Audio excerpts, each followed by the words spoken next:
سلام دوستان، امیدوارم که حالتون عالی باشه. امروز با یک قصه ترکی، افسانه ترکی که توی بخش دریاچه وان حالا اتفاق افتاده و در خدمتون هستم. متن این افسانه رو، این قصه‌مون رو کامل براتون گذاشتم، میتونید نگاه کنید. منم به طور کامل براتون میخونم و براتون معنی میکنم و برای یادگیری زبان ترکیتون خیلی موثر هستش. خب بریم بخونیم. قبل اینکه شروع کنم این رمان رو براتون بخونم، حتما اول لایک، بعد سابسکرایب یادتون نره که به حمایت شما دوستان ما نیاز diyeyim.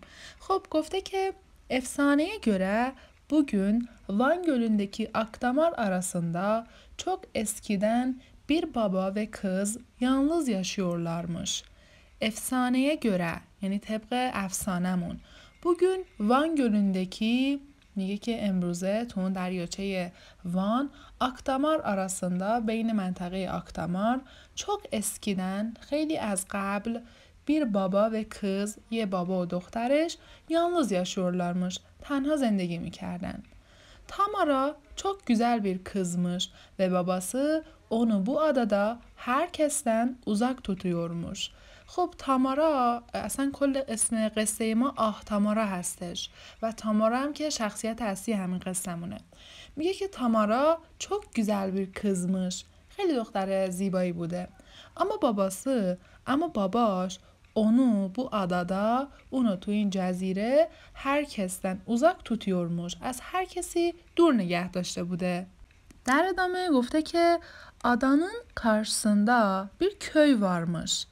Adanın karşısında روبروی این جزیره bir köy varmış. یه روستا وجود داشته. Bu köydeki gençlerden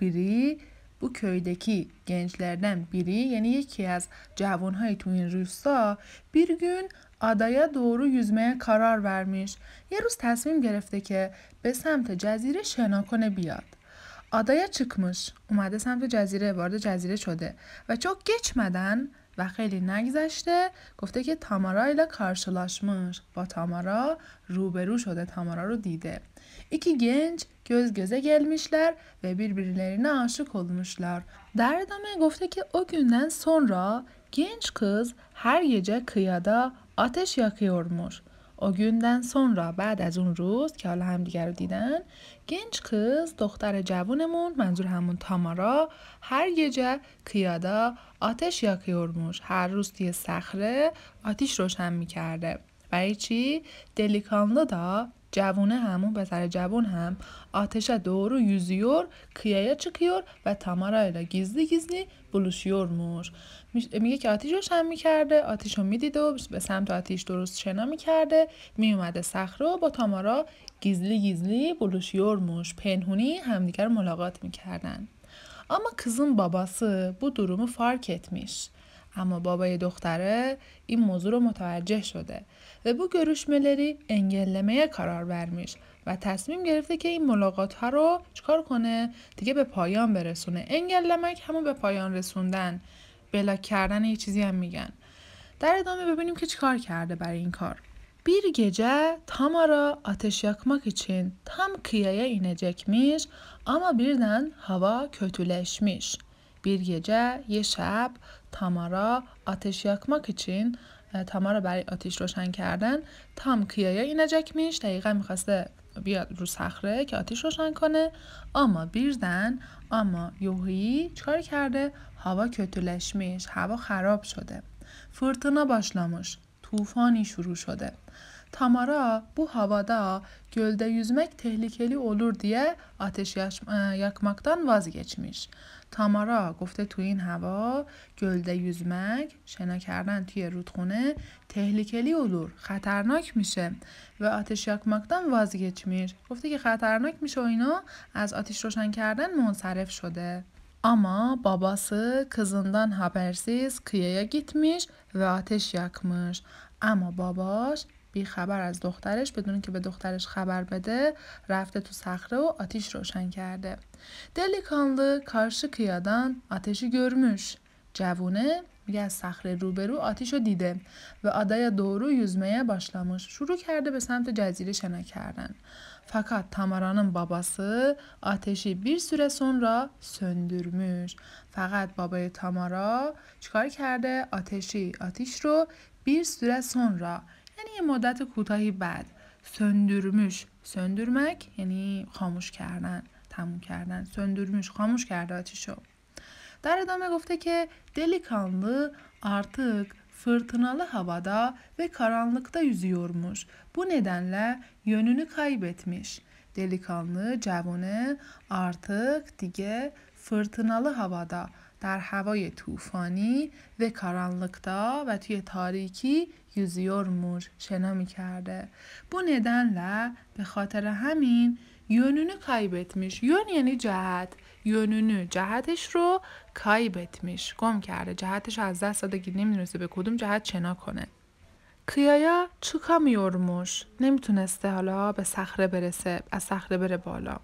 sonunda bütün gücü tükenmiş. sonunda در نتیجه در آخر bütün یعنی همه güç یعنی نیرو tükenmek تموم شدن همه نیروش تموم شده ancak آهتامارا diyebiliyormuş ancak فقط یعنی در نتیجه فقط میتونسته بگه چی آهتامارا فقط میتونسته اینو بگه تامارا bunu duymuş تامارا اینو شنیده و hemen kıyaya koşmuş و سریع خیلی زود kıyaya koşmuş به سمت اون صخره دویده ama artık çok geçmiş ama دیگه خیلی دیر بوده sevgilisinin sesini duyamıyormuş صدای sevgili یعنی عشق صدای عشقشو نمیتونسته بشنوه تامارا durumu anlamış تامارا میگه که این وضعیت رو فهمیده دیگه و اون هم kendisini خودش رو گفته که kendisini خودش رو gölün soğuk sularına bırakmış. göl یعنی همون دریاچه soğuk سرد su یعنی آب به آبهای سرد دریاچه bırakmış رها کرده اونم خودش رو انداخته توی آب آخرش هم نوشته که o günden sonra insanlar bu adaya Ahtamara adası demişler. Bu ad zamanla değişmiş, Akdamar olmuş. O günden sonra بعد از اون روزی که این اتفاق افتاده insanlar آدما گفته که bu adaya به این جزیره آهتامارا adası demişler. جزیره آهتامارا گفتن. اسم جزیره رو گذاشتن آهتامارا و اسم قصه‌مون هم که آهتامارا هستش که در رابطه با همین شخصیت اصلی داستانمون تامارا هستش. گفته که bu ad این اسم تامارا zamanla değişmiş. zamanla یعنی با گذشته زمان değişmiş. تغییر پیدا کرده مثلا دیدین یه اسمیایی از گذشته میگن میرسونن به زمان امروزی یه تغییراتی تو اون اسم میدن آهتامارا هم با گذشت زمان تغییر کرده تبدیل شده به آکتامار این اسم توی سطر اول قصه‌مون خوندیم آکتامار arasında یعنی بین جزیره آکتامار همون آهتامارا تغییر کرده و تبدیل به آکتامار شده خوندن قصه، رمان، افسانه یکی از راه‌های یادگیری زبان هستش هر زبانی مخصوصا زبان ترکی این از اولین قصه‌مون از این بعد قرار قصه‌های بیشتری براتون بذاریم امیدوارم که خوشتون اومده باشه من یه دور کامل هم این متن رو براتون میخونم که کلا دیگه به ترکی بشنوین سعی کنید شما هم با من تکرار کنید Efsaneye göre bugün Van Gölü'ndeki Akdamar arasında çok eskiden bir baba ve kız yalnız yaşıyorlarmış. Tamara çok güzel bir kızmış ama babası onu bu adada herkesten uzak tutuyormuş. Adanın karşısında bir köy varmış. Bu köydeki gençlerinden biri bir gün adaya doğru yüzmeye karar vermiş. Adaya çıkmış ve çok geçmeden Tamara ile karşılaşmış. İki genç göz göze gelmişler ve birbirlerine aşık olmuşlar. O günden sonra genç kız her gece kıyıda ateş yakıyormuş. Delikanlı da ateşe doğru yüzüyor, kıyıya çıkıyor ve Tamara'yla gizli gizli buluşuyormuş. Ama kızın babası bu durumu fark etmiş ve bu görüşmelere engellemeye karar vermiş. Bir gece Tamara ateş yakmak için tam kıyıya inecekmiş. Ama birden hava kötüleşmiş. Fırtına başlamış. Tamara bu havada gölde yüzmek tehlikeli olur diye ateş yakmaktan vazgeçmiş. Ama babası kızından habersiz kıyıya gitmiş ve ateş yakmış. Delikanlı karşı kıyadan ateşi görmüş ve adaya doğru yüzmeye başlamış. Fakat Tamara'nın babası ateşi bir süre sonra söndürmüş. در ادامه گفته که delikanlı artık fırtınalı havada ve karanlıkta yüzüyormuş. Bu nedenle yönünü kaybetmiş, kıyıya çıkamıyormuş. Sonunda bütün gücü tükenmiş.